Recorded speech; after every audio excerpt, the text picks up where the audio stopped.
السلام عليكم ورحمة الله وبركاته. أخباركم إيه؟ وحشتوني جدا جدا جدا. دايما الأيام الحلوة يا أصدقائي بتعدي وتفوت وتمر على طول بينا. عدى رمضان وعدى العيد وعدى كل الأيام الجميلة. رجعنا تاني للدراسة وللشغل. ربنا يعيننا ويعينكم أجمعين. من الحاجات الطريفة فعلا اللي سمعتها عن أستاذ دكتور محمد لبيب سالم هي دراسة لطيفة جدا جدا جدا ومضحكة عن حيوان البطريق.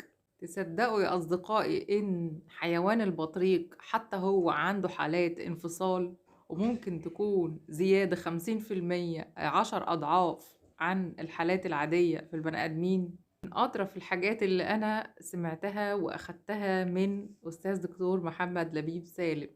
سبحان الله، سبحانك يا رب. كان معروف عن حيوان البطريق الإمبرور، هو الإمبراطور، كانوا مسميينه إن هو دايما عنده الإخلاص والوفاء.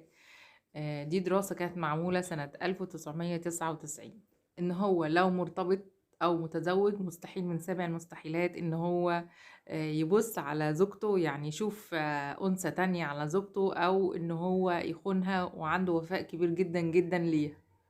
دي الدراسة دي سنة 1999. يعني وقت الزواج الزوجة والزوج لا يبحثون عن أي علاقات غير مع الزوج أو الزوجة. الكلام ده في استراليا. في شهر فبراير سنة 2025 بقى في استراليا عملوا بحث جديد. لقوا ايه؟ لقوا انه حالات الانفصال عند البطريق، حيوان البطريق اللي هو الامبراطور ده، وصل ل50% نسبته في استراليا. عملوا بقى بحث وتتبعوا بالذكاء الاصطناعي. هما طبعا سابوهم أثناء فترة التزاوج وعلموهم، وبعد ما علموهم في فترة التزاوج وبعدين لاحظوهم، حطوهم تحت الملاحظة، لقوا إن نسبة الطلاق ما بينهم وصلت ل50%. نسبة كبيرة جدا جدا جدا.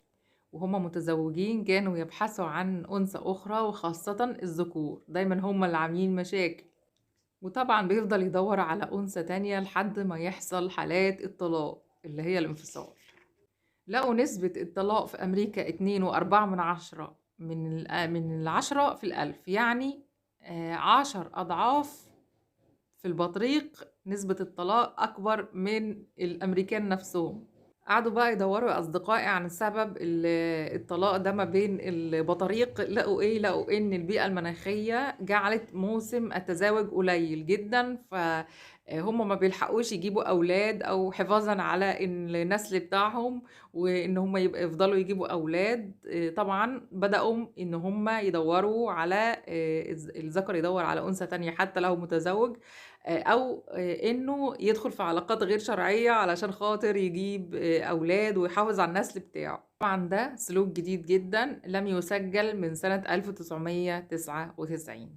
طلعت التغيرات البيئية هي سبب في إن مشاكل كتير تحصل، مش للإنسان بس، كمان للحيوان. فيا رب يحصل استقرار ما بين الإنسان في حالات الزواج للإنسان والحيوان.